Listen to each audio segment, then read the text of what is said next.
Bismillahirrahmanirrahim. Assalamualaikum warahmatullahi wabarakatuh. Baik, sekarang kita akan melanjutkan kuliah dengan topik gradient, divergent, dan curl.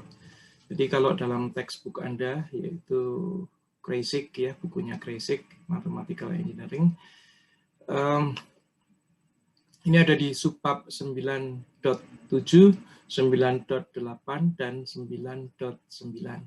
Sedangkan kalau di buku reference ya, textbook ini textbook, kalau reference-nya sendiri yaitu Sound Series, dia ada di, kalau tidak salah, di bab 4 ya. Jadi dalam diskusi ini kita akan melihat nantinya bagaimana kita bisa menghubungkan antara differential atau vector function yang merupakan wujud dari fungsi space and time. Ya, jadi kalau beberapa waktu sebelumnya kita belajar tentang differential terhadap waktu saja, ya, kemudian ya terhadap ruang of course, tapi tidak terhubung secara langsung, ada kesinambungan antara ruang diferensial terhadap ruang dan waktu. Dan kita juga sudah belajar diferensial terhadap ruang saja, perubahan ruang. Satunya lagi perubahan waktu. Nah, sekarang kita menghubungkan keduanya. Di kuliah sebelumnya, kita sudah diskusi mengenai di chapter 3 ya, di buku Psalms atau subbab 9.4 dan 9.5 di Kreyszig tentang vector differentiation, yaitu diferensial terhadap vektor ya, vektor koordinat misalnya yang diwujudkan dalam line curve atau trajectory function ya. Dan juga kita sudah mengenalkan bahwa trajectory function itu merupakan fungsi parametrik. Ya, parametriknya sendiri secara khusus kita menyatakan adalah para variabelnya adalah waktu. Jadi kalau kita punya sumbu X, Y, Z untuk line curve itu, X, Y, Z itu tidak saling terhubung, mereka hanya terhubung karena adanya variabel bersama yaitu waktu atau T. Ya, itu yang kita sebut sebagai parametric variable. Dan equation-nya atau function-nya juga kita sebut sebagai parametric equation. Kemudian kita ada diferensial terhadap waktu atas fungsi-fungsi vektor. Nah, sekarang kita masuk di sini ya. Jadi gradient, divergent, dan curl ini nantinya lebih bukan line curve lagi ya, tapi adalah surface curve di dalam ruang 3 dimensi. Ya.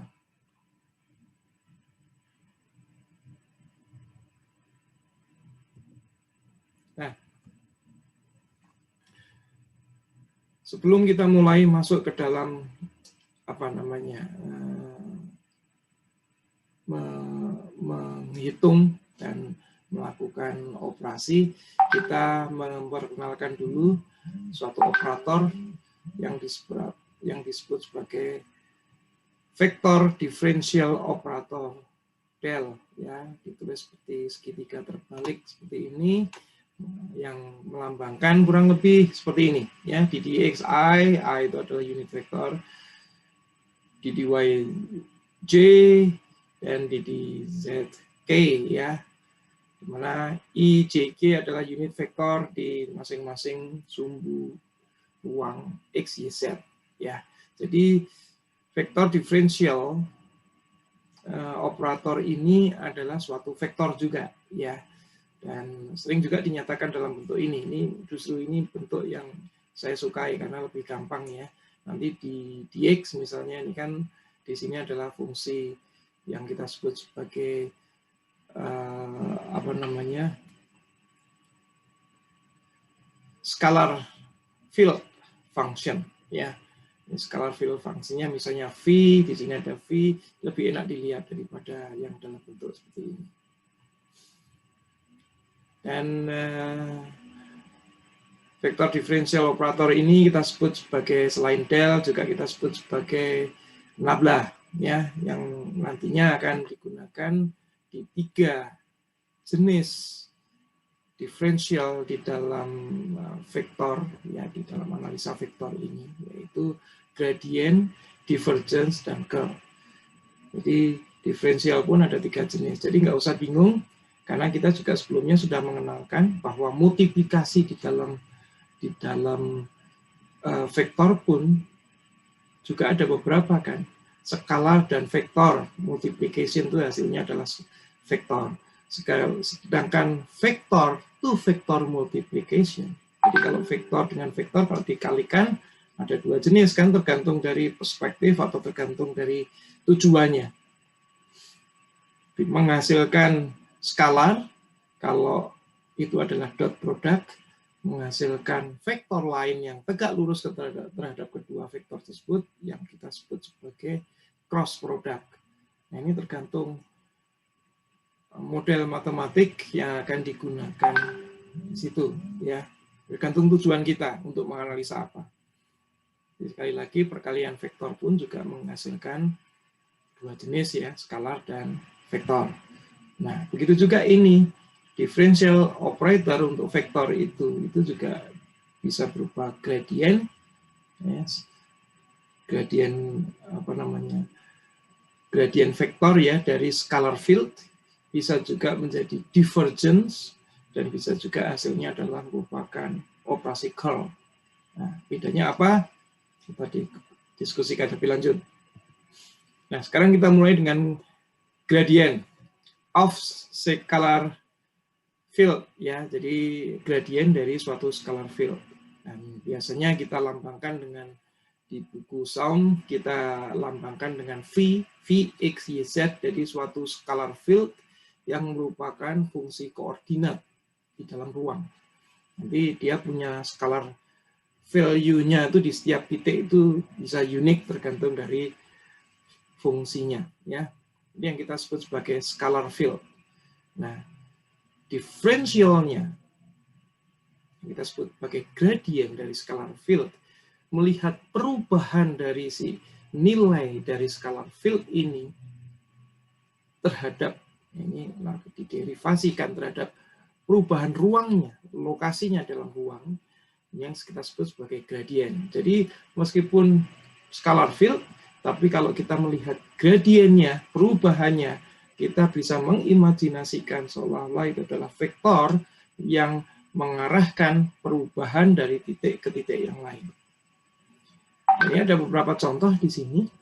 Contohnya kalau kita punya suatu fungsi dalam ruang, ya, tentang potensial listrik ruang, mungkin ada materinya, ada materialnya, dan itu merupakan, kita sebut aja ada distribusi fungsi potensial listrik. Itu adalah distribusi scalar field, ya, nilai-nilai skalar, karena potensial listrik itu kan nilainya adalah skalar, ya. Sedangkan kita juga sudah mengenal di dalam pelajaran fisika dasar adanya medan listrik, dan medan listrik adalah suatu yang kita sebut sebagai vector field nantinya, ya. Nanti kita ulang lagi di belakang, ya, yang merupakan derivatif atau gradient dari potensial listrik. Jadi kalau ada scalar field, kita gradientkan, maka hasil vektornya namanya adalah vector field. Jadi vector field itu adalah gradient dari scalar field, ya.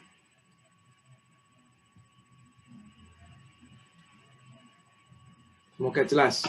Dan kalau kita lambangkan ini, ya, V sendiri ini kan scalar field, ya. Kemudian kita operasikan, diferensialkan dengan cara apa? Dengan, ini kan vektor, ya. Ini kan sebenarnya operator diferensial yang merupakan vektor sebenarnya, karena yang kalau diturunkan dari skalar maka hasilnya juga vektor. Nah, lambangnya seperti ini atau seperti ini. Kadang-kadang saya lebih suka I-nya di depan karena nggak ngeribetin, ya. Silakan, ini nggak ada masalah. Dan seperti Anda lihat di sini, dalam memberikan simbol. Kadang-kadang ada yang tebal, ada yang tipis, kadang-kadang agak susah dibedakan. Tapi kalau saya di dalam kelas biasanya saya bedakan karena saya nggak bisa membedakan antara tebal dan tipis.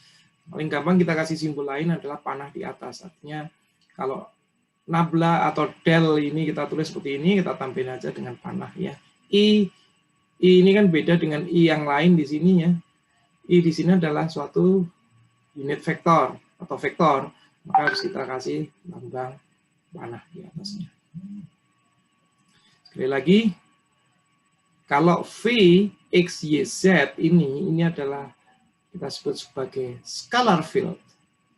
Kalau gabungannya ini diferensial dari atau gradien dari V ini, gradien dari scalar field itu adalah vector field. Jadi sudah saya contohkan, medan listrik itu adalah vector field yang diturunkan dari scalar field yang berupa potensial atau gradien dari potensial. Potensial listrik. Oke. Ini adalah suatu ilustrasi yang akan membantu kita ya. Kita lihat. Nah, saya pindah dulu ke atas. Oke, kalau Anda punya, ini kita menyamakan dulu karena kita pakai dua buku yang berbeda ya. Satunya pakai apa namanya V, ini adalah fungsi, ini kita sebut sebagai scalar field atau di Kreisig mereka menulisnya F ya. Ini scalar field. Jangan dilihat konstan, nilai konstannya dulu, ini kita hapus dulu. Ini kita sebut sebagai scalar field yang menggambarkan distribusi scalar field di dalam ruang X, Y, Z ya. Nah, kalau Anda kemudian mengikatnya menjadi suatu persamaan, di mana di sini adalah sama dengan suatu konstanta, maka persamaan ini ya, phrase tadi menjadi suatu persamaan dan itu menggambarkan suatu apa namanya? Saya sebut saja di sini adalah surface curve yang ada di dalam ruang 3 dimensi. Ya. Jadi di sini disebut ini sama dengan konstan. Kalau konstannya berbeda, mungkin bentuknya kalau konstannya berbeda dan selisih sedikit mungkin bentuknya masih sama, tapi dia ada di atasnya atau di bawahnya dan seterusnya. Kurang lebih mereka hidup paralel kalau C-nya itu berdekatan. Kalau C-nya berbeda jauh mungkin bentuknya sudah agak berbeda ya. Apa namanya? Surface curve-nya. Nah, dalam kuliah kita sebelumnya kita sudah mengenalkan, karena kita bukan surface curve tapi line curve seperti yang digambarkan di sini ya. Di setiap titik trajektori tersebut ada titik di mana kita sebut sebagai mempunyai koordinat vektor ya terhadap titik reference-nya. Nah, kita sudah men-state sebelumnya bahwa di titik di line curve itu ada suatu garis singgung ya, garis singgung yang tidak harus tegak lurus terhadap koordinat dari titik di sini ya, titik trajektori. Nah, begitu juga kalau ini surface curve, maka bukan garis saja yang menyinggung itu, tapi juga ada yang kita sebut sebagai bidang yang menyinggung itu, yang merupakan kumpulan garis-garis yang tidak terbatas jumlahnya yang ada di sini, yang menyinggung si surface curve ini. Ya. Dan lebih pentingnya lagi, karena dia adalah bidang planar yang kita sebut sebagai tangent plane yang menyinggung kurva tersebut, dia pasti punya suatu apa namanya? Suatu garis yang tegak lurus, yang normal terhadap tangent plane ini ya. Atau bidang singgung terhadap surface curve tersebut. Nah, inilah yang kita sebut sebenarnya, inilah yang kita sebut sebagai, ini selalu tegak lurus terhadap bidang singgungnya ya, tapi tidak harus tegak lurus terhadap koordinat trajektori atau koordinat dari surface curve. Ya, tapi dia adalah tegak lurus terhadap bidang singgungnya. Nah, kita lihat di sini, kalau kita punya persamaan surface curve dinyatakan dengan C ini, maka yang kita sebut sebagai gradient dari V atau F, yaitu suatu perubahan dari,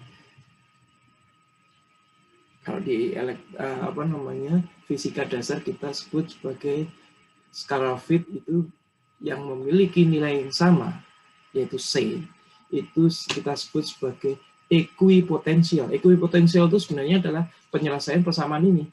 Adalah persamaan ini sendiri adalah ekuipotensial, ya, untuk di fisika listrik yang kaitannya dengan di mana ada bidang yang memiliki potensial listrik yang sama, namanya ekuipotensial. Di sini kita nyatakan dengan, kalau kita modelkan dalam bentuk matematik, adalah persamaan ini, ya. Nah, gradiennya dari persamaan ini itu adalah suatu garis atau suatu vektor, ya, yang tegak lurus terhadap tangent plane dari persamaan ini. Nah, sekarang kalau kita contohnya di sini, kita punya suatu persamaan seperti ini, z kuadrat sama dengan 4x kuadrat plus y kuadrat. Kurang lebih kalau digambarkan adalah suatu persamaan cone, ya. Lebar kecilnya, megar atau menciutnya si cone ini tergantung dari nilai 4 ini, dan juga nanti nilai sama dengan konstantanya. Ini kan belum ada konstantanya, ya. Kalau kita masukkan ke sana, konstantanya 0, tapi bisa juga kita ubah konstanta lain, ya. Nah, kita cari sekarang dari persamaan ini kan masih persamaan terbuka, ya. Kita cari saja langsung gradiennya dari V atau F, seperti diwujudkan di sini, ya. Gradiennya adalah ini kan. Kita turunkan saja, kalau kita nyatakan dari ini, persamaan semua ini berarti z kuadratnya harus pindah ke sini, ya. Sama dengan 0 misalnya, di sini nggak apa-apa. Karena bukan sama dengan 0 pun nggak ada masalah nanti kalau kita, karena yang kita pakai adalah hanya persamaan umumnya saja, phrase umumnya, namanya phrase umum, equation umum. Ini kita turunkan, maka Anda akan dapat 8x, 8y, dan minus 2z. Ini adalah menggambarkan vektor di titik P ini yang tegak lurus terhadap tangent plane yang menyinggung di titik P, menyinggung V, ya, V atau F, function surface curve ini, dan dia memiliki magnitude, kan, maksudnya untuk dapat unit normal vektornya n, maka dia harus dibagi terhadap magnitude-nya, kan. Ini dibagi magnitude-nya. Dan Anda akan mendapatkan nilai ini. Kalau Anda cek secara Pythagoras, maka nilai semuanya magnitude-nya adalah sama dengan 1. Ya kan? 2 kuadrat ditambah 1 kuadrat, 0. Itu adalah 5 dibagi 5. Ya kan? Akar 5 kuadrat itu kan 5, ya. Itu sama dengan 1. Nah, kurang lebih bayangannya adalah di sini. Ya. Dia tidak punya komponen Y karena apa? Karena memang letaknya di sini, ya. Jadi di arahnya agak menurun sedikit, kelihatannya minus, ya, ada minusnya ke arah bawah. Ya, sudah logis semuanya sesuai dengan gambar yang kita dapatkan, imajinasi yang ada di ini kita. Ya. Di kurang lebih itu gambaran dari bagaimana kita menghitung gradien F dan apa itu gradien F, ya. Jadi kita bisa membayangkan nanti ini kan ekuipotensial, ya, kalau kita kembali lagi ke interpretasi kita ke fisika, ya, dan yang paling mudah karena kita orang elektro adalah tentang ekuipotensial untuk listrik, ya. Nah, seolah-olah kalau gradien F ini seolah-olah menggambarkan bagaimana dia berarti akan ada perubahan ekuipotensial ke arah ke atasnya sini kan. Kalau ini dibikin gambar lagi, berarti nilai C-nya pasti berubah lebih tinggi. Ya. Oke, rasanya harus cukup jelas ya gambaran interpretasi fisiknya. Ini ada beberapa contoh di sini. Kalau Anda punya V, pernyataan seperti ini, equation ini kita sebut sebagai equation yang masih umum. Kenapa umum? Karena dia belum sama dengan C, di mana C bisa apapun ya. Jadi dia belum, ini masih persamaan umum tentang scalar field di dalam ruang 3 dimensi. Dia belum merupakan persamaan surface curve di dalam ruang 3 dimensi. Ya. Baru kalau kita ini kan sama dengan berapa? 5 sama dengan 10 sama dengan. Nah, ini baru kita terkunci menjadi suatu function namanya surface curve di dalam 3 dimensi. Nah, sekarang karena ini masih umum, kita bisa melihat gradiennya atau gradien terhadap scalar field ini pasti adalah vector field. Minta di sini kita mencari jika vector field itu diaplikasikan di titik ini.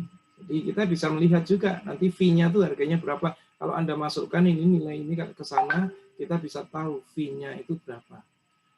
Nah, kalau V-nya sama dengan sekian, Anda samakan dengan nilai dari V itu, konstanta V itu, ini akan menjadi suatu curve. Namanya equi-scalar field. Bukan equipotensial ya, kita mengatakan secara umum, kita sebut sebagai equi-scalar field value ya untuk function ini. Nah, kita lihat gradien dari scalar field tersebut adalah ini. Hasilnya ini. Ini umum, masih umum. Nah, karena kita sudah mendefinisikan nilainya di titik ini berapa. Nah, tinggal Anda plug-in aja. Dan Anda dapatkan di sini nilainya sekian.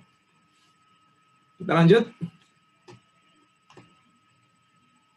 Kalau ada suatu surface ini ya, ini baru surface curve. Ya. Dan kemudian kita diminta untuk mencari vector field-nya. Ini vector field ini pasti adalah vektor perpendikular ke surface ini. Ya. Ini jangan tapi dia tidak tegak lurus terhadap koordinat dari poin, tidak harus selalu tegak lurus terhadap poin yang ada di kurva ini, tapi dia tegak lurus pada surface ini. Poin koordinat beda lagi ya, poin koordinat vektor ya, nanti seperti yang didiskusikan dalam subbab sebelumnya, dalam bab sebelumnya, kuliah sebelumnya maksud saya. Nah, sekarang untuk membuktikan bahwa dia tegak lurus itu apa? Kita sudah dapat pelajaran untuk menentukan suatu yang tegak lurus terhadap suatu antara dua garis atau dua garis dan bidang adalah dengan cross product, dengan dot product. Sekali lagi untuk menentukan dia tegak lurus, ngecek testing dia tegak lurus atau tidak adalah dengan menggunakan dot product. Nah, sekarang caranya begini. Kita tentukan aja, ini adalah position vector atau koordinat vektor. Saya sering menyebutnya koordinat vektor, tapi ini adalah position vector.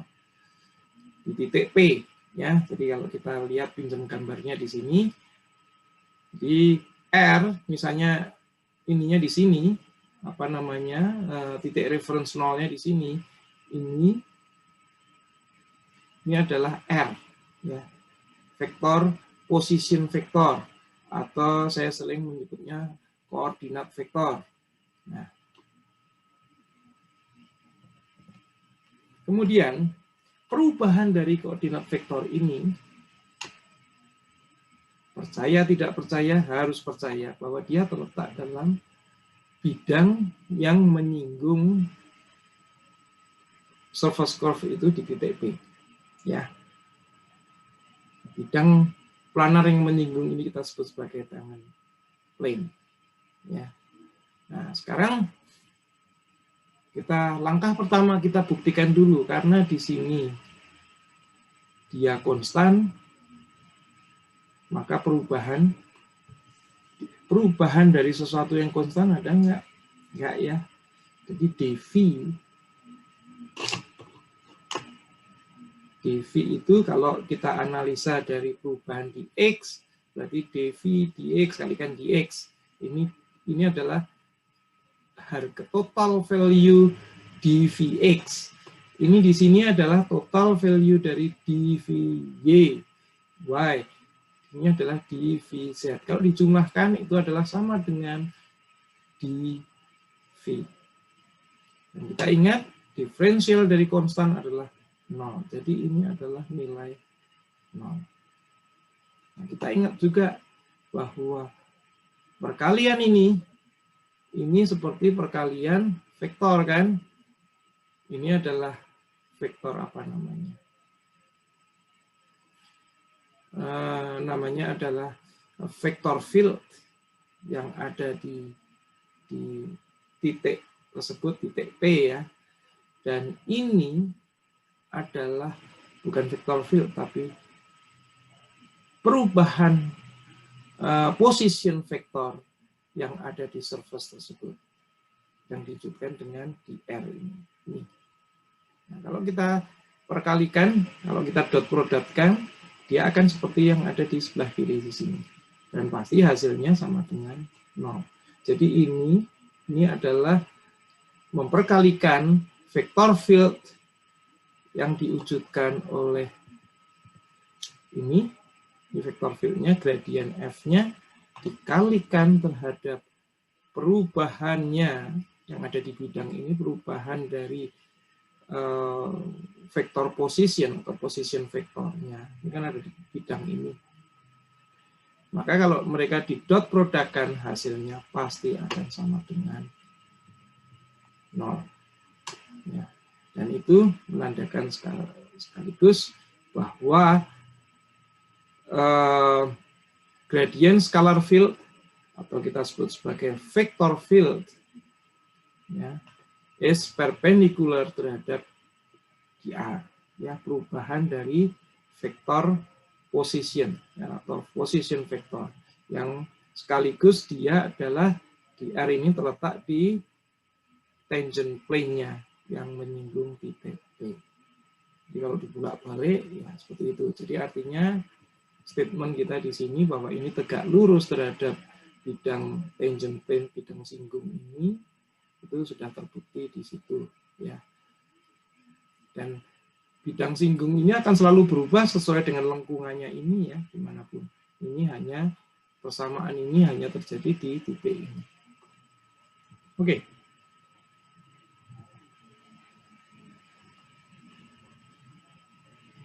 Ini ada, kita diminta untuk mencari unit normal vektor untuk surface ini. Jadi ini adalah surface curve ya, at point ini. Nah, kadang dalam ujian juga kadang-kadang ada tricky ya. Kita harus make sure dulu kalau nilai-nilai ini Anda masukkan adalah sama ya. Jangan-jangan tidak sama. Coba Anda masukkan X kuadrat, 2 kuadrat, 4 kalikan minus 2, minus 8. Ya, minus 8 ya. Kemudian ini 2xz berarti apa? 4 dikalikan z, 12. Ya, jadi minus 8 ditambah 12 sama dengan 4. Nah, betul. Berarti titik ini ada di surface ini. Ya kan, cara mengeceknya begitu ya. Nah, sekarang kita melihat nabla atau gradien dari si surface ini ya. Ini adalah ini. Ya, tinggal kita plug in kan, kita nilai ini kita plug in di sini, maka Anda dapatkan ini. Dan ini pasti tegak lurus terhadap surface ini.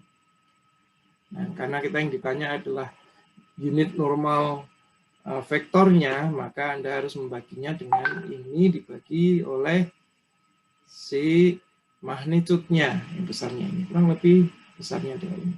Kalau Anda cek sebenarnya ini adalah 1 kuadrat ditambah 2 kuadrat ditambah 2 kuadrat sama dengan 9. Bawahnya adalah 9. Ini 9 dibagi 9 sama dengan 1. Kurang lebih kalau kita pengen ngecek magnitude dari unit vektornya supaya benar ya.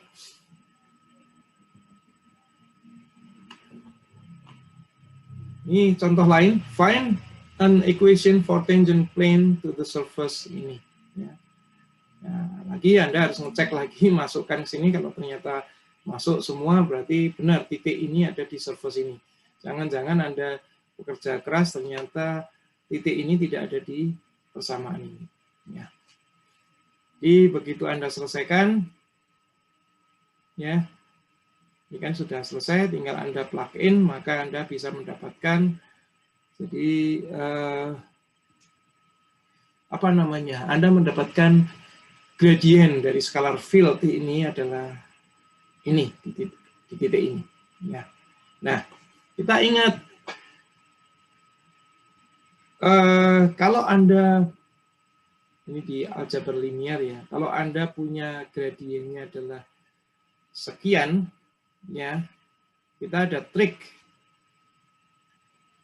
untuk mendapatkan persamaan function dari surface tangent plane-nya tadi ya, planar surface yang menyinggung surface curve tadi, ya, fungsi ini ya, fungsi apa namanya surface curve ini kan. Maka Anda menggunakan trik yang ada di aljabar linear. Jadi seolah-olah kita punya suatu, kita ingin mencari persamaan itu kan. Persamaan itu diwakili oleh ini. Ya. Nah, ini kalau dot terhadap normalnya terhadap vektor ini. Jadi ini adalah koordinat apa namanya? Ini adalah any koordinat yang ada di surface tangent-nya tadi, tangent plane-nya tadi. R itu adalah koordinat position yang ada di tangent plane tadi, dikurangi oleh titik pusat di mana kita mengobservasi, yaitu titik ini kan, kita observasinya kan di titik 1, minus 1, 2. Jadi any vektor, ini kan vektor. Kalau dot dengan normalnya harus sama dengan 0. Ini kalau Anda operasikan semua dan sama dengan 0, ini akan come up dengan suatu statement di mana hubungan antara X, Y, Z terkunci. Saya katakan istilah terkunci tadi. Menjadi suatu persamaan curve, surface curve di dalam ruang 3 dimensi. Hanya, saya ingatkan, kalau surface curve di dalam ruang 3 dimensi itu bentuknya bisa macam-macam, bisa non-linear, bisa linear, dan sebagainya. Tapi di sini kita terikat karena bentuknya, ya, karena bentuknya pengurangan, ya. Yang Anda lihat di sini bentuknya adalah linear. Jadi pasti ini adalah solusi untuk persamaan linear surface, ya, atau saya sebut sebagai pasnya sajalah tangent plane, persamaan untuk tangent plane yang menyinggung titik 1, minus 1, 2 di persamaan scalar field ini. Oke? Jadi ingat ya, ini adalah beberapa trik yang sebenarnya sudah diajarkan waktu Anda mengambil kuliah linear algebra. Nah, sekarang ada contoh soal lagi yang cukup menarik di sini. Kita diminta mencari find the directional derivative. Artinya directional derivative itu adalah projection. Jadi kalau Anda menemukan suatu suatu vektor, terus Anda diminta untuk mencari directional derivative ke vektor yang lain, berarti Anda harus mendot produkkan dan Anda harus mencari berapa nilainya di arah yang ditentukan. Ya, contohnya begini. Anda diberi suatu persamaan, di sini adalah scalar field, ya. Kemudian Anda ditentukan bahwa observasi Anda adalah di titik ini, 1, minus 2, minus 1. Jadi semuanya harus diikat di sini. Hingga kalau di situ, nanti kalau dijadikan 1, maka Anda akan, di situ akan dilewati oleh namanya surface curve yang memenuhi persamaan ini sama dengan C. Ya. Konstanta, di mana konstantanya ya Anda harus menghitungnya dulu di sini. Nah, kalau Anda kemudian menemukan vektor yang tegak lurus, namanya adalah gradien dari skalar ini, ya, yang tegak lurus terhadap tangent plane di titik ini, ya. Kemudian dia harus dilihat projection-nya terhadap vektor ini. Ya. Nah, pasti ini harus dijadikan unit vektor dulu, kalau enggak nanti nilainya jadi tidak cocok ya. Ini jadikan unit vektor dan ini di sini sudah dijadikan ya. Nah, kita cari ini dulu. Langkah kita adalah mencari normal vektornya atau kita sebut sebagai gradient skalar atau vektor gradient skalar atau vektor field dari ini ya. Scalar field ini. Anda dapatkan di sini persamaannya ini, Anda plug in dengan angka ini ya, nilai dari titik observasi ini, Anda dapatkan bahwa gradient scalar field-nya nilainya di titik tersebut, di titik observasi adalah sekian. Nah, yang ini kita cari dulu unit vektornya berapa. Gampang kan? Vektor ini sendiri, kemudian dibagi oleh magnitudenya, maka ini adalah unit vektor. Jadi, the required directional derivative yang ditanyakan di sini, projection dari si gradient scalar field tadi terhadap unit vektor ini atau terhadap vektor ini, nilainya adalah ini. Ya, jadi saya nggak usah detail menjelaskan. Nah, nilai ini adalah nilai positif kan? Kalau nilai positif artinya apa?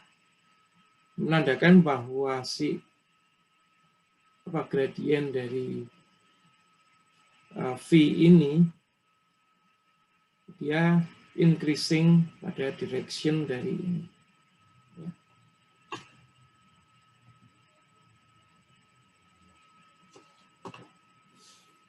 Contoh selanjutnya adalah kalau kita punya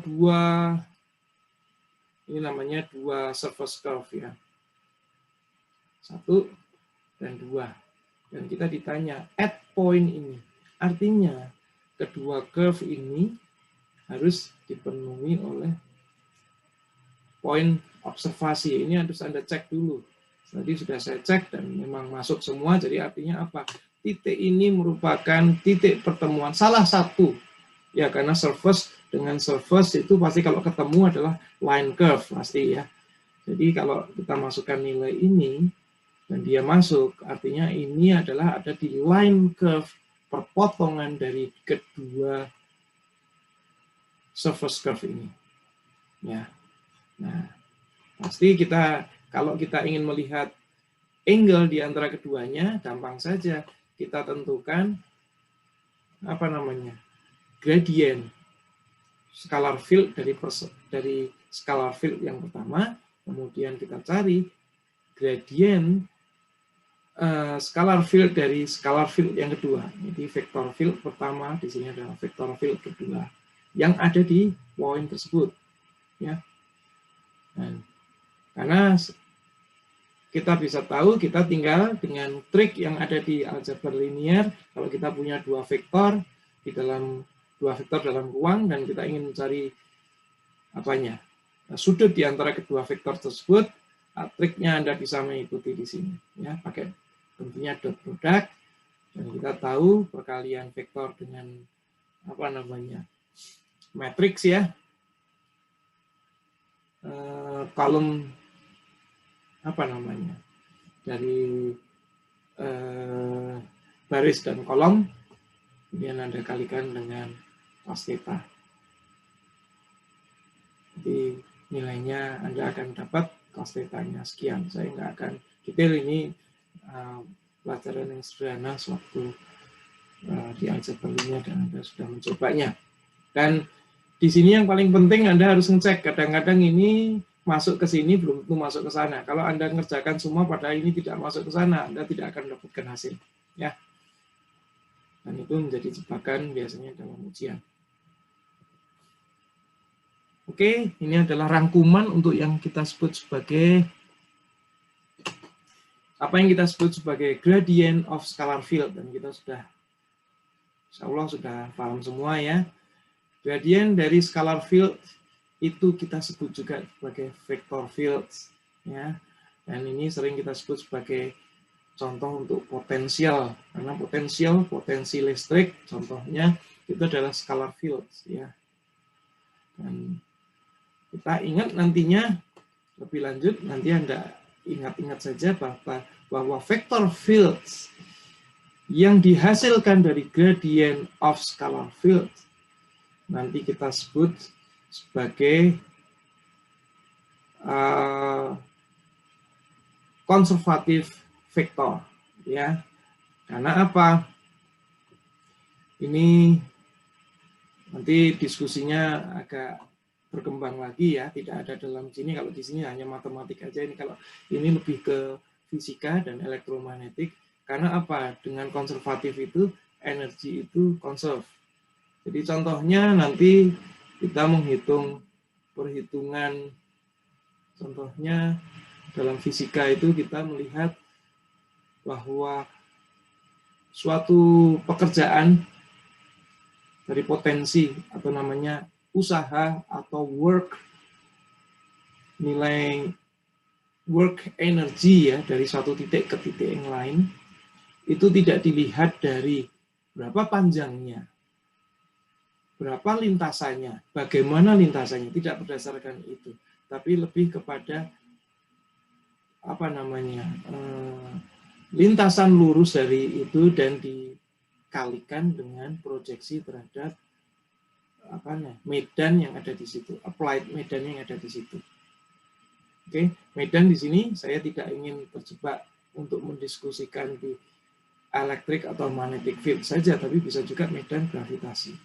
Jadi medan-medan yang natural itu biasanya adalah medan-medan konservatif ya, yang saya katakan tadi, yang namanya energy conserve.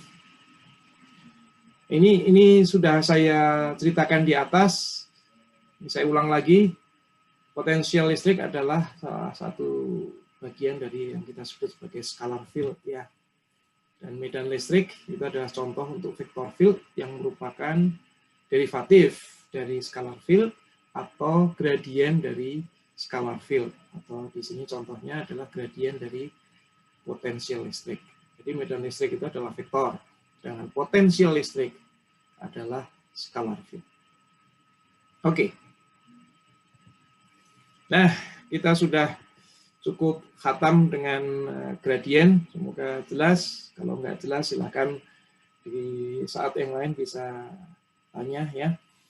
Sekarang kita lanjutkan dengan divergence of a vector field. Ini sebenarnya semuanya ini tadi saya katakan ya, seperti perkalian vektor dan juga termasuk ini differential vektor. Ini adalah tools yang dikembangkan di abad 19-an untuk menggambarkan bagaimana, ini kan untuk membantu orang fisika, ini model matematik, math model yang untuk membantu orang fisika membayangkan atau menyelesaikan problem fisika mereka. Nah, di sini divergence ini adalah salah satu contoh bagaimana math model untuk membuktikan hukum Gauss.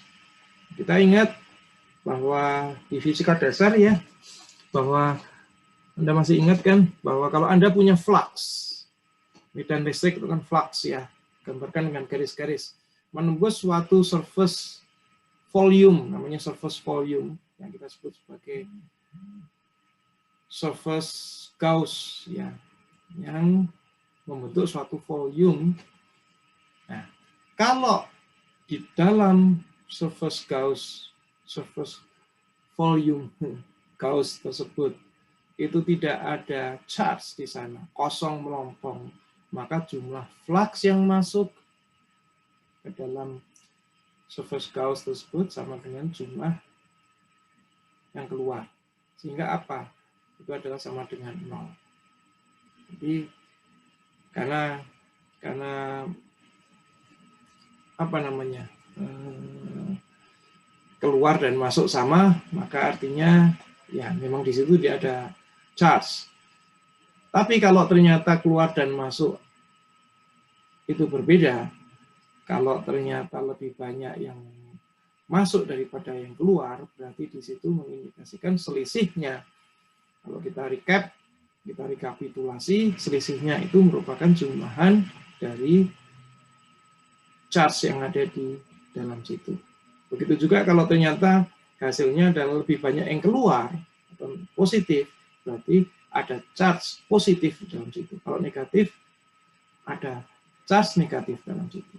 Jadi kurang lebih itu tujuannya, dan ini sangat akurat, dan ini masuk dalam apa yang kita sebut sebagai Maxwell formula. Ya. Jadi hukum Maxwell itu menggunakan ini semua.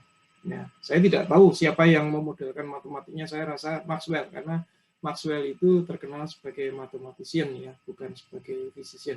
Tapi dia menjadi orang fisik, ya, karena dia menyelesaikan masalah dengan kemampuan matematiknya, dia menyelesaikan masalah fisik. Oke. Jadi kita anggap saja di sini Anda punya vector field, ya, yang kita sebut sebagai V di sini, ini tebal, ya. Tebal ini berarti dia adalah vektor field yang didistribusikan di seluruh ruang X, Y, Z. Dan kita bisa menggambarkannya dalam bentuk seperti ini, kan, ya. Kalau kita mau menguraikannya, oke, ke arah sumbu X, Y, dan Z, ya, bebas-bebas saja. Jadi ini adalah vektor field yang ada di dalam ruang. Nah, ini kan kita bisa membayangkan kalau distribusi charge, kalau Anda kemudian punya mental seorang elektro, sehingga Anda akan, oke, saya punya charge dengan distribusi ada plus, ada minus, dan sebagainya. Kalau dijumlahkan di suatu localized place, di lokasi tertentu, saya nyebutnya lokalisasi tempat, ya, maka Anda seolah-olah Anda punya yang kita sebut sebagai vector field di situ. Ya. Apapun jumlah positif atau negatifnya itu merupakan bentuk vektor di situ.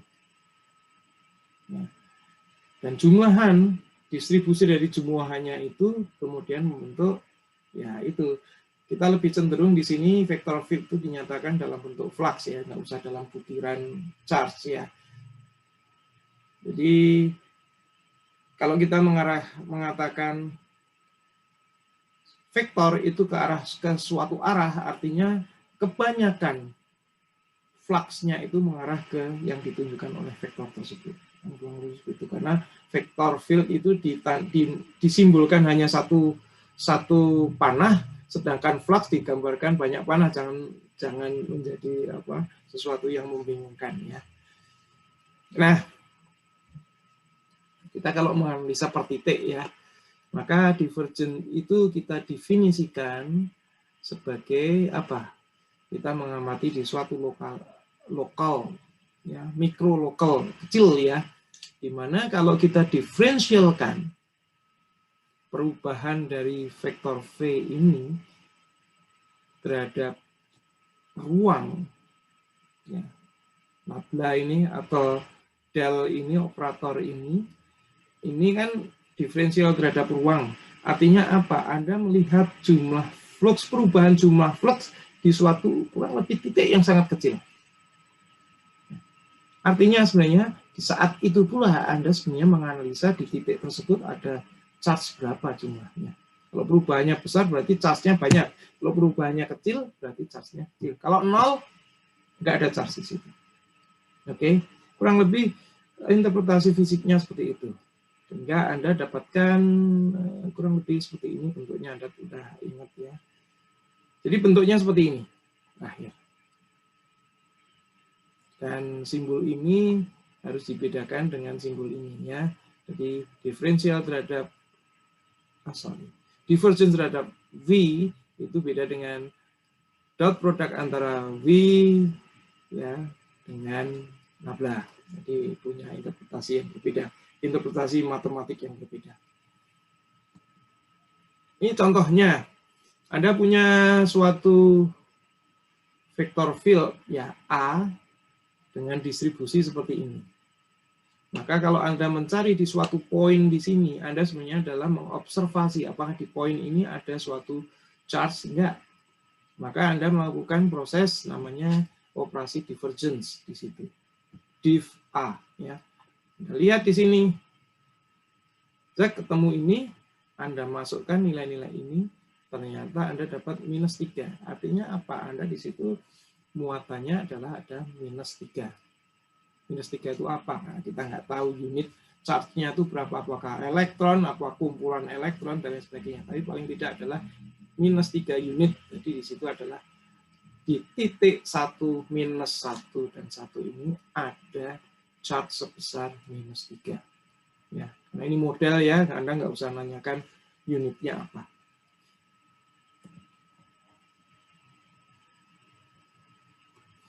Nah,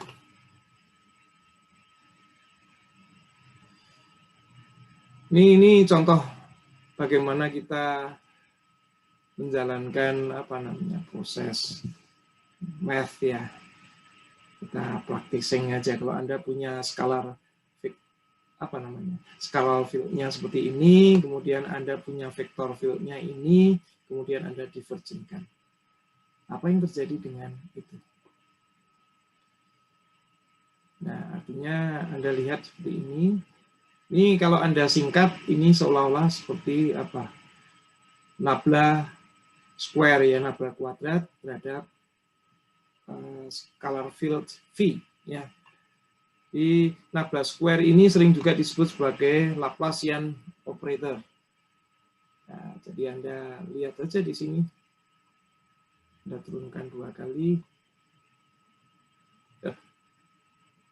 Anda dapatkan ini ya. Anda dapatkan ini dulu, Anda dapat gradien vektornya dari scalar field tadi, namanya gradien scalar field ya, atau vektor field-nya. Kemudian vektor field-nya Anda divergence-kan, maka Anda dapat nilai ini.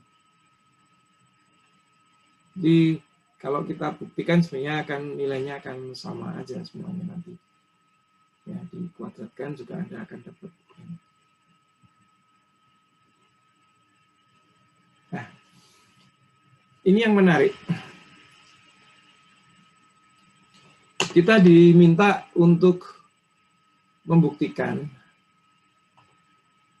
bukan membuktikan ya, menentukan konstanta A dalam persamaan ini, sehingga apa? Vektor field V yang dinyatakan ini itu adalah solenoidal. Apa solenoidal itu? Anda ingat solenoidal itu mungkin Anda belum dikasih pemahaman di fisika dasar ya, di listrik dan magnetik. Solenoid itu menggambarkan flux di magnet ya. Jadi kalau charge listrik statis plus itu menuju fluxnya menuju keluar dan tidak akan kembali lagi ke plus itu. Kalau minus apa? Minus masuk ke dalam. Jadi kalau Anda punya plus dan minus, Anda gambarnya gampang. Ya. Nah, sekarang problemnya kalau di magnetik, maaf ini saya terpaksa harus menjelaskan yang magnetik ya. Kalau magnetik apa?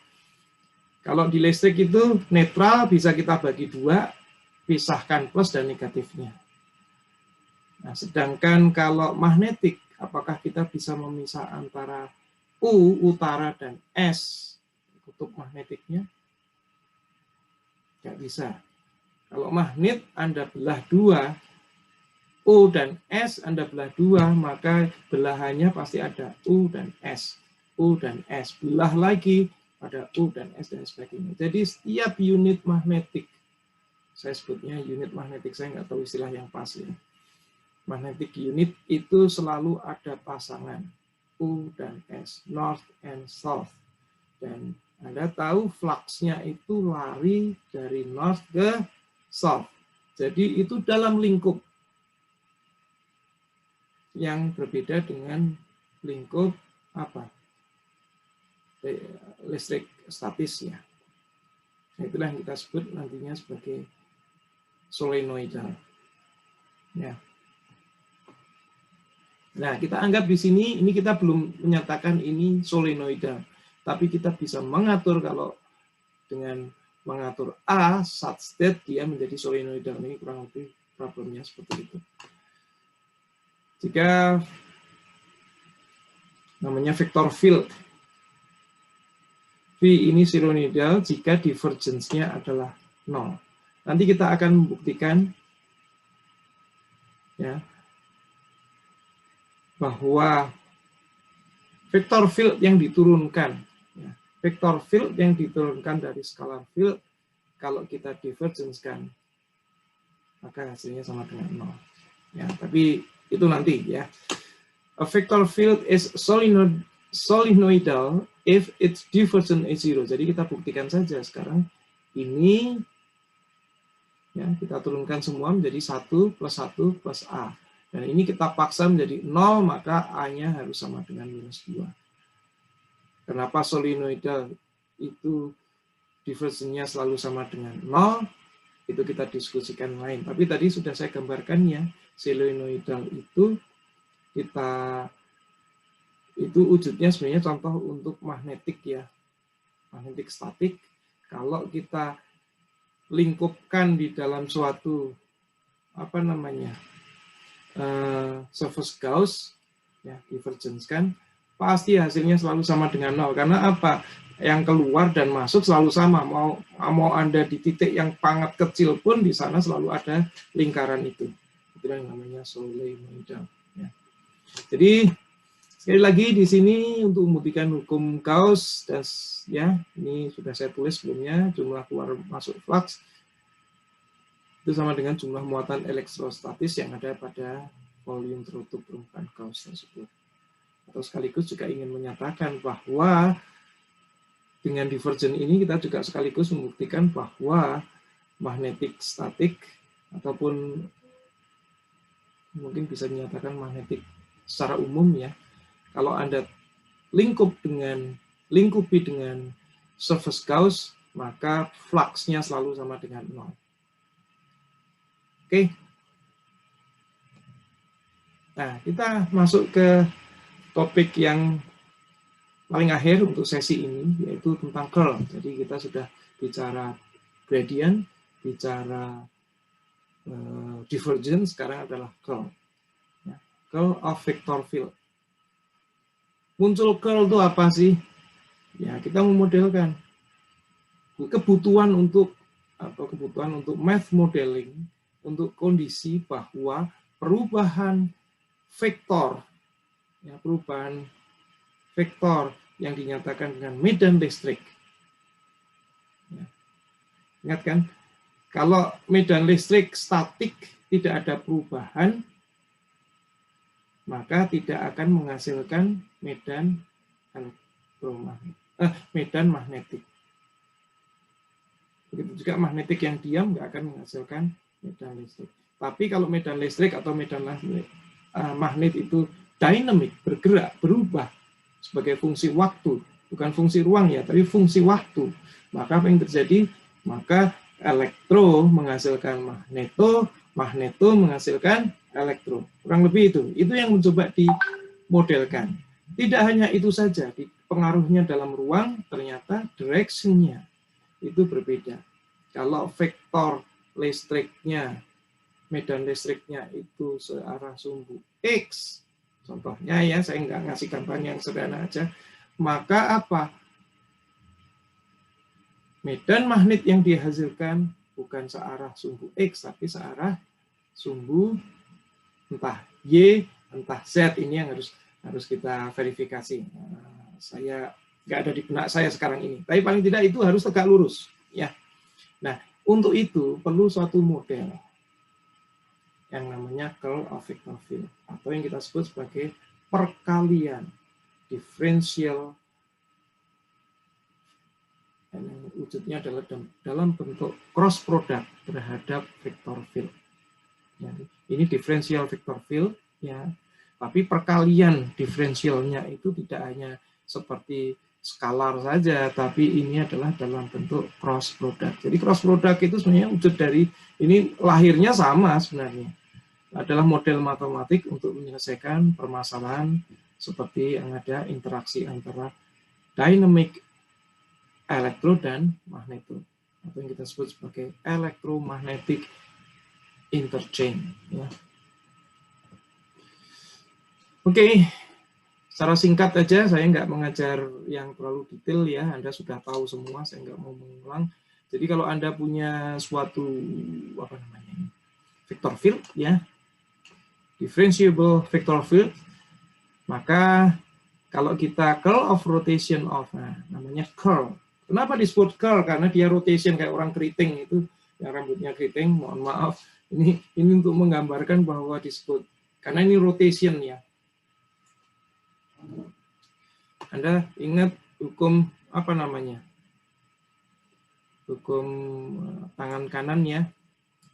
Nah, seperti perkalian apa namanya, cross product itu seperti perkalian skrup, hukum tangan kanan, western screwdriver, western screwdriver. Jadi kita memutar kanan, arahnya maju. Nanti kalau eastern itu bukan Jepang Cina ya, tapi eastern itu the Russian, Uni Soviet waktu itu. Kalau kita menggerakkan ke kiri, memutar ke kiri, dia akan maju ke depan, jadi terbalik. Nah, ini kita menggunakan hukum tangan kanan, ya, hukum putaran kanan. Ya udah, Anda sudah tahu semua, saya nggak akan mengulang lagi. Itu ada di sesi pertama kuliah kita. Jadi gradiennya seperti ini modeling ya. Diferensialnya juga harus dikalikan, maka ya, perkalian ini Anda sudah tahu, saya nggak akan mengulang. Sehingga Anda dapatkan hubungan antara ini dan ini. Dan ini kan vektor. Ya. Vektor yang dihasilkan itu pasti tegak lurus terhadap vektor ini dan vektor diferensialnya. Kalau kita vektor diferensial ada vektornya, ya. Cuma kita agak susah membayangkan. Tapi paling tidak kalau Anda punya dua vektor yang saling dikalikan, misalnya A dan B, maka A dan B membentuk satu bidang. Kemudian kita memutar A ke B, seolah-olah skrup akan bergerak ke depan, di mana gerakan skrup tersebut adalah tegak lurus terhadap bidang yang dibentuk oleh vektor A dan B. Kurang lebih itu aja. Jadi kita, kalau di sini paling gampang saya menjelaskan adalah bidang ini adalah ini vektor field dan diferensial vektornya ini membentuk suatu bidang, dan hasil dari diferensial itu adalah suatu vektor yang tegak lurus terhadap bidang yang dibentuk oleh proses curl ini. Oke. Ya, saya tidak tahu apakah Anda mudah memahaminya, tapi saya mencoba untuk menjelaskan segampang sesuai dengan kemampuan saya ya. Nah, contohnya di sini, kalau Anda punya vektor field ini, Anda nyari curl-nya pada poin ini, ya, maka Anda nggak usah ngetes ini di sini ya, karena cuma ini ada di mana-mana soalnya. Ini kan fungsi itu saja ya. fungsi apa namanya scalar field ya. Kalau Anda cross productkan maka Anda akan dapat suatu nilai ini. Ya, ini adalah vektor umum dari curl ini. Ya. Curl ini dengan A itu adalah scalar. Ini adalah vektor field ini. Nah, setelah Anda plugin, Anda akan dapat nilainya adalah sekian. Ya. Nilai ini di titik ini adalah tegak lurus terhadap bidang yang dibentuk. Paling tidak Anda harus membayangkan dia pasti tegak lurus terhadap A-nya. Tapi juga terhadap bidang yang diproses dari curl ini. Ya, cross product dengan diferensialnya. Curl. Ya, saya nggak akan menjelaskan ini, sederhana aja ini Anda selesaikan dulu satu persatu Anda akan temukan. Ya, tegak lurus terhadap tegak lurus, ini tegak lurus pasti hasil akhirnya kalau kita masukkan dalam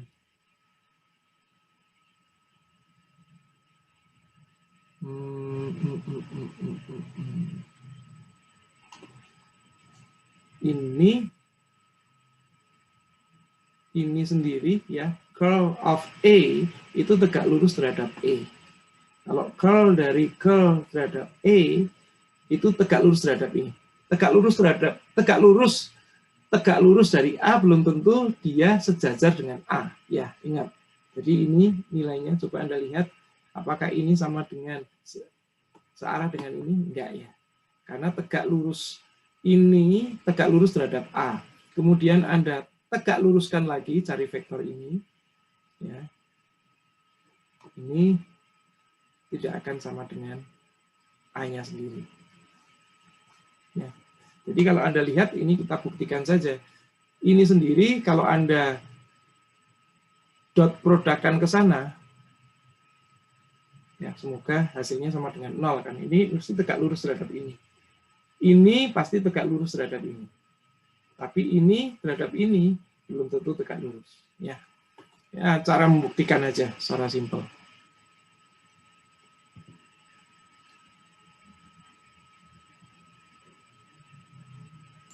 Ini contoh lagi. Anda punya V sendiri, ini adalah scalar field ya. Terus Anda lakukan namanya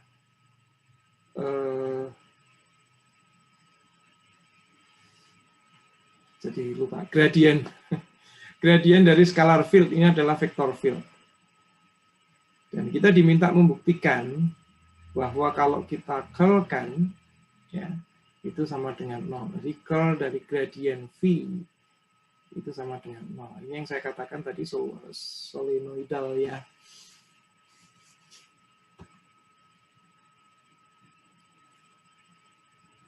Nah, kita lihat dan kita juga diminta membuktikan, kita juga diminta curl dari A, kemudian kita cari divergence-nya, itu sama dengan 0. Jadi ini ada curl dari gradient, dan satunya lagi adalah divergence dari curl, sama dengan 0. Nah, sekarang kita buktikan satu persatu. Kalau kita mencoba melakukan proses curl dari suatu gradient scalar field atau vector field, maka kita menggunakan ya proses ini, matriks ini, dan tanpa ingin menyebut satu persatu, kita buktikan bahwa di sini hasilnya sama dengan 0. Provided we assume that V has continuous second partial derivative so that the order of differentiation is immaterial. Nah, terus dan kita buktikan di sini adalah hasilnya sama dengan 0. Dan apa yang terjadi kalau kita melakukan divergence dari hasil curl atas suatu vector field? Nah, ini Anda ikutin saja, saya nggak akan menyebutkan satu persatu sama dengan 0. Ini salah satu, ini banyak akan digunakan nanti untuk membuktikan kenapa ya ada solenoidal, ada membantu kita untuk memahami persamaan untuk menyelesaikan Maxwell equation.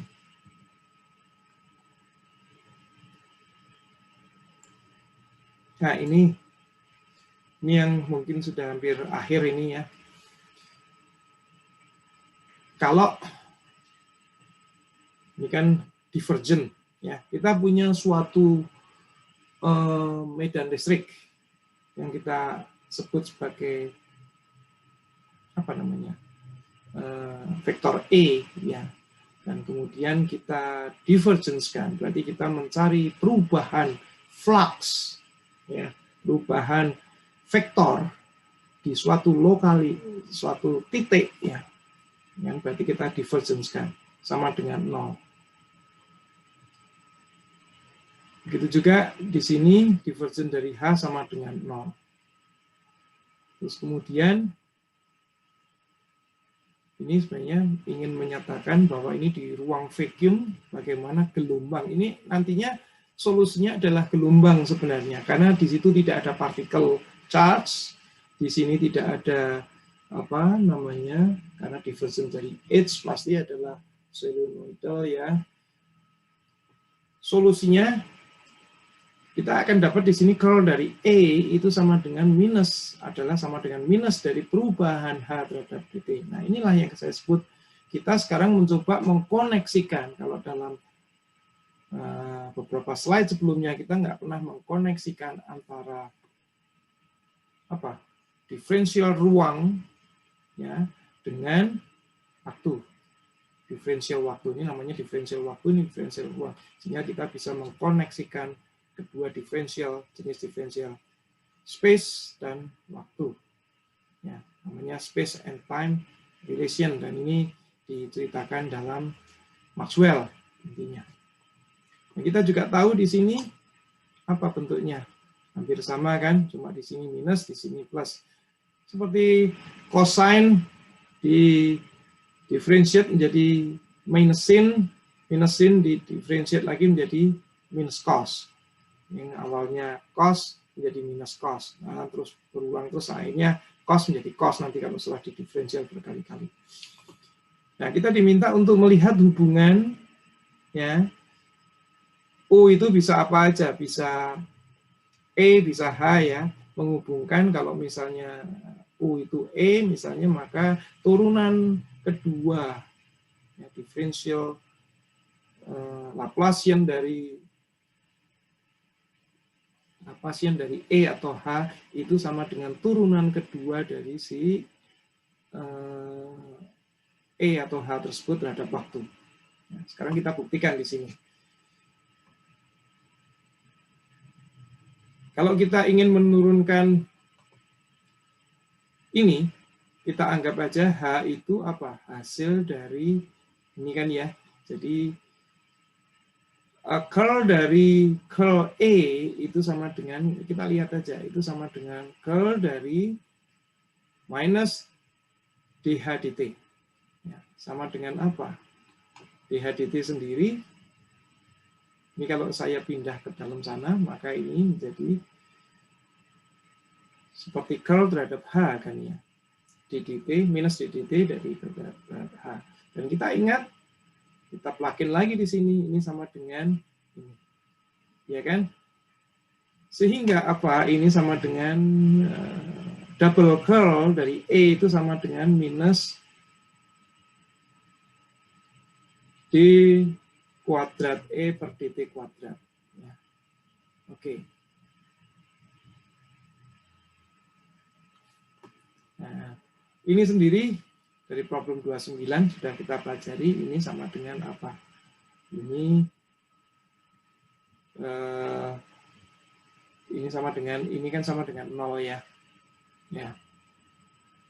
Jadi sama dengan minus Laplacian kuadrat dari E itu sama dengan minus D kuadrat E per dt kuadrat. Jadi ini sama dengan ini. Ya, jadi kurang lebih turunan kedua Diferensial ruang dari E itu sama dengan turunan kedua diferensial waktu dari E. Begitu juga H, ya. Kalau usah saya ulang, dia dapatkan ini. Dari situ kita, ini adalah persamaan, sebenarnya persamaan apa ini? Persamaan gelombang. Jadi sekaligus si formula kumpulan atau Maxwell equations, Maxwell formulas, ini banyak beberapa itu sebenarnya sekaligus menunjukkan bahwa electromagnetics itu adalah waves. Nah, ini yang paling utama, karena dari awal sejak Thomas Young menemukan bahwa sinar itu adalah gelombang, tapi selama hampir 3/4 abad tidak ada yang tahu gelombang itu gelombang apa. Di sisi yang lain, khususnya di Inggris, orang-orang lebih percaya kepada Newton bahwa light is ray, ya, adalah sinar atau merupakan partikel. Dan di sini Maxwell bisa membuktikan, termasuk dibantu oleh Hertz, menemukan bahwa sinar atau elektromagnetik itu adalah waves, ya. Ini kalau solusinya nanti adalah wave equation, ya, wave equation. Jadi ada dua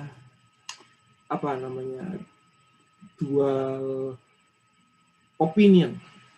Satu yang mengatakan percaya pada Newton bahwa sinar adalah partikel, yang percaya pada Maxwell bahwa sinar adalah gelombang elektromagnetik. Tidak hanya gelombang, ya, tapi gelombang elektromagnetik.